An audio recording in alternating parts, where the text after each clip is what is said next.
All right, hello everybody, and welcome to another exciting installment of whatever this is. Instructional videos for the jazz big band at the Tacoma School of the Arts. It's Kareem Kandi here, and this is the next video, leaving off from where we were last time, talking about basic utilitarian piano skills that you can put to use right away and improve your playing, both for improvising and just understanding music better. So a good thing for you.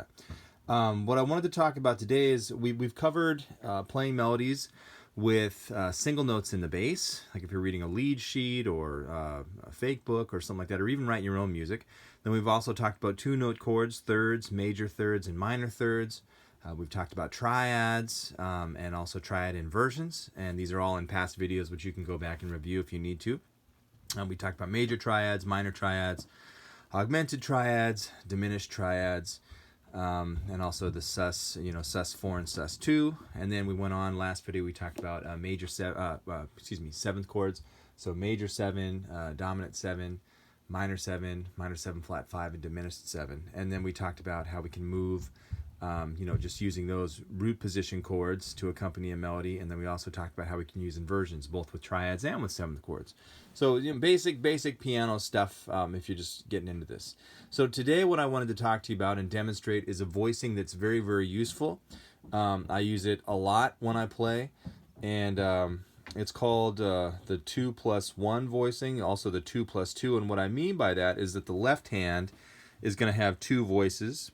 And this is assuming we have 4 notes, so 3 of those notes would be the chord, and 1 of those notes would be the melody up on the top. So the 2+2 voicing is we have 2 notes in the left hand and 2 notes in the right hand, kind of share the workload here.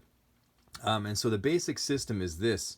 For the I'm on a keyboard here. It's not a 88 key piano, but so basically if I've got, here's my middle C.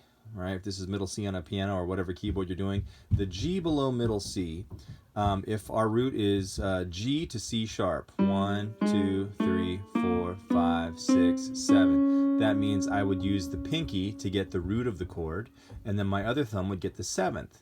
So let's say I'm on a G dominant 7. That means my root goes with my pinky, my thumb gets the 7th, and then my other thumb would get the 3rd that's right above. So in all of these voicings, it's always going to be root, 7th, and 3rd, or we'll have root, 3rd, 7th. So like I said, that's G, G sharp, A sharp, B, and C. That's a pinky.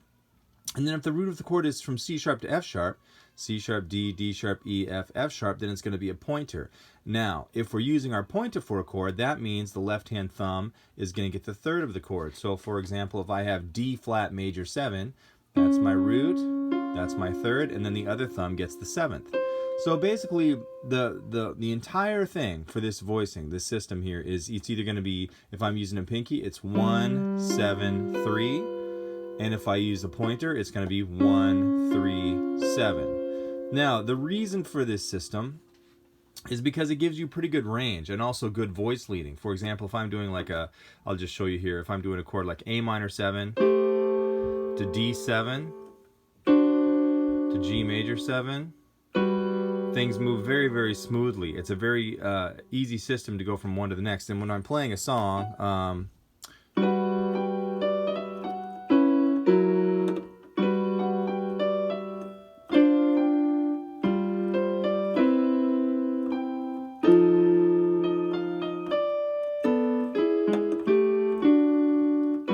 so you get, another part of this too, which I'll get into in a minute, is you can just use the left hand of this. But what I want to show you here is we have the 4 voices. So it's always going to be with the left hand, pinky, root, and then the thumb here, and then the rest of this hand. You always want to use the thumb here because that gives this hand, all these 4 fingers, much more range to play a melody, right? Or it's going to be pointer, thumb, and thumb.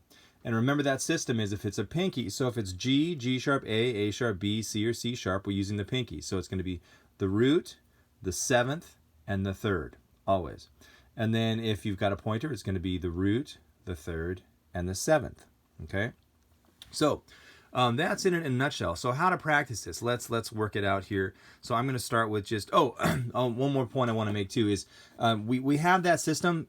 On some songs you'll find that it makes more sense to take a chord and actually break the rules, like I just said, like G to C is a pinky, C sharp to F sharp is a pointer. So here's my G7. In some songs it might make more sense to actually break the rule and make the G7 look like this as a pointer.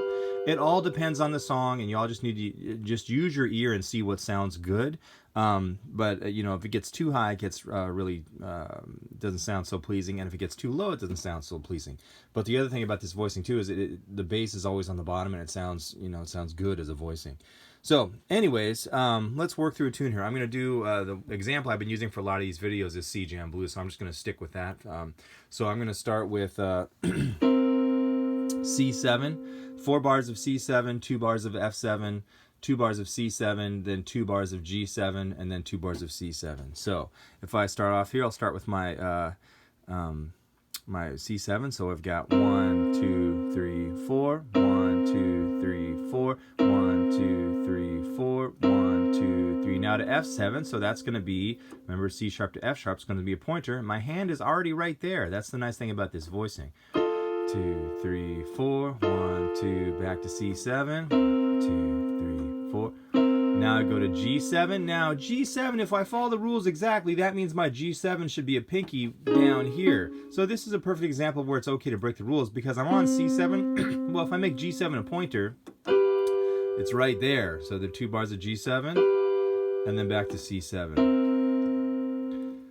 So when I'm working something out, you know, if it's a tune that I don't really know, or I'll start by, you know, just doing the chord progression first and then adding in my melody. So remember, my melody is, so 1, 2, 3, 4. That's the whole melody.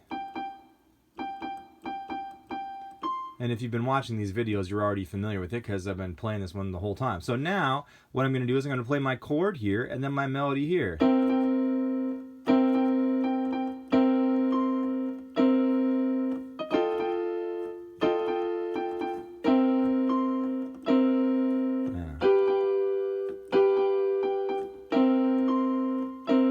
Now, what I'm doing right now, and every tune is going to be different depending on how involved your melody on the top is, but what I'm doing is I'm playing the melody and then I'm hitting my chords together, all 3 of these voices. You can also hit the right hand, both of those voices together. So what I mean is this.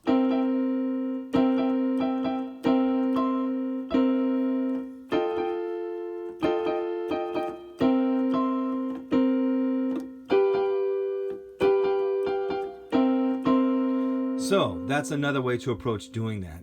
It all depends on how you want to work it out and how things work out with your thumbs. Now, another thing that you can do, and as I'm looking at this video here, it might make sense to jump down a little bit so you can see. I'm just going to move things down an octave here. Just, it's the keyboard, but I think you'll get the gist of what's happening here.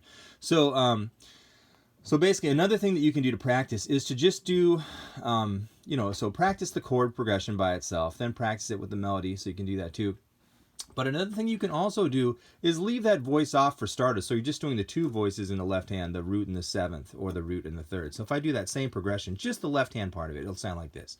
1, 2, 3, 4, 1, 2, 3, 4, 1, 2, 3, C7. Here's F7, back to C7, and G7. Now I'm going to add the melody to that.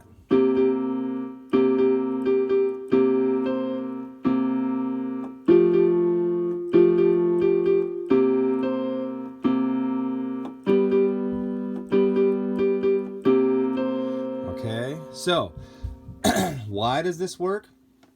Well, my opinions about this is our ears are strong, and you know, if you have the note on the top, your melody note, and the note on the bottom, the bass is giving you the harmony, the melody is giving you the harmony when you hear those 2 notes in relation to one another, and your ear fills in the rest of the information. So basically, the other notes, you don't really need them. I mean, it helps to have them. It's nice to have them as a guide, but I can play just, you know, remember this goes back to when we were talking earlier about just playing just a single note in the bass, and you're having, it's like a bass player down here and the melody on the top. Your ear still hears all the harmony.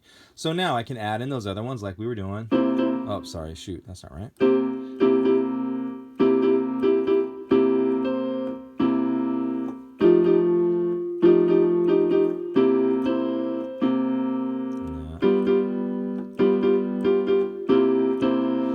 All right, so going back to just playing the left hand, I can just use the left hand part of this now and then improvise on top of that. So let's do some simple stuff here.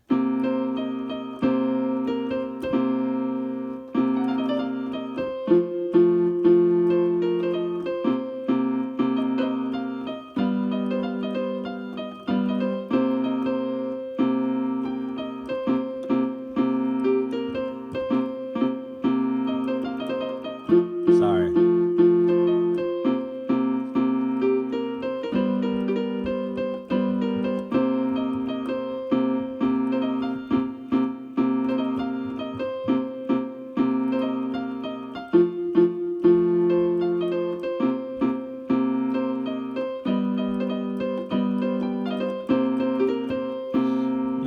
I'm just using, simple blues scale ideas here, but if you wanted to start with something like that, just keep the notes simple.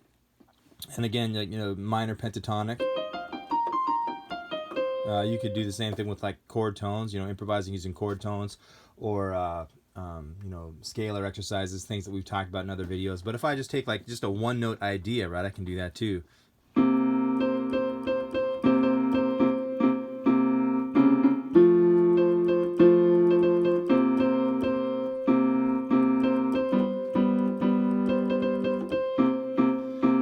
It could be anything. So, but it's another aspect of this voicing that you can use, just that left hand and get around pretty well playing. And I use this a lot for lots of different types of tunes here. I'll put this down here.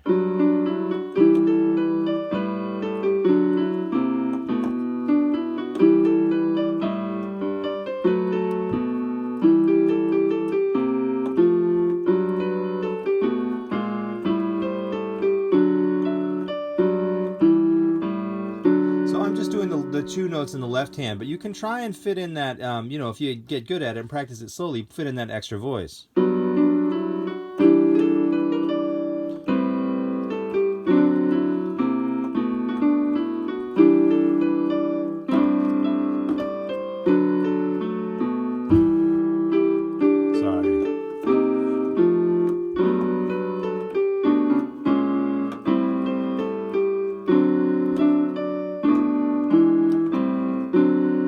Playing this far away from the piano, but hopefully you guys are getting the idea.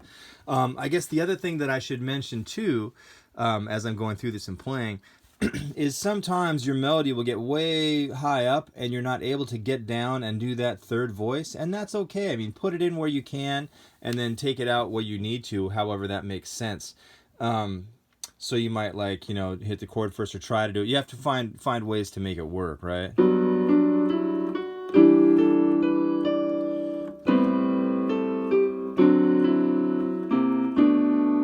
Like in this instance right here, my melody note happens to be the note that I need in my thumb to play that extra voice, so that's okay, because it's actually going to get played when I play the melody. So you leave it off, right? Now here, that's kind of a stretch, so I might want to do something like, if you don't have, my hands are like medium size, if you have smaller hands, you might want to do like something like this. Right, so you can maybe hit your voices on the outside first, and then the inner voicings. So it's just different ways that you can do that and play. So you kind of have to get creative with it. But again, the first things first, just to plot out where the voices are supposed to go. That's why I'm saying play the voicing first with your hands. Don't worry about the melody, just so you can see where the notes are supposed to go, where the fingers are supposed to go, and what notes that you are going to be needing to do this, right? And then once you can do that, then be able to see if you can incorporate that melody and then add the extra voices in, so you can get the parts in there. The song I'm playing now, this is an old standard by Jimmy Van Heusen. It's called Polka Dots and Moonbeams.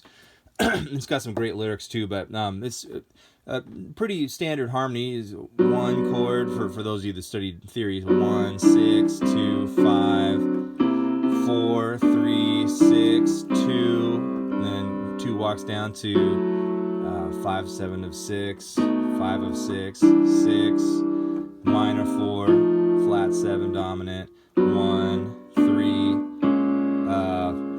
what is this, tritone sub for 6, 2, 5, So I mean, these chords, I mean, they sound kind of out there, but it's pretty, you know, standard, like 1, 6, 2, 5, and then variations of that. So you know, hearing that and being able to work that through with those inner voices is really good for the ear, just to be able to do it. So anyways, that is the whole gist of this voicing. So remember, if you forget any of this, we'll go back and watch the video again, but you got your root and your seventh. From G to C, it's the root and the seventh, and your third is on the top. And if it's from C sharp to F sharp, it's the root and the third, and the seventh is on the top. D major 7, D flat major 7, D minor 7. And usually we're going to be just going from one to the other, pointer to pinky to pointer to pinky, or moving incrementally like so.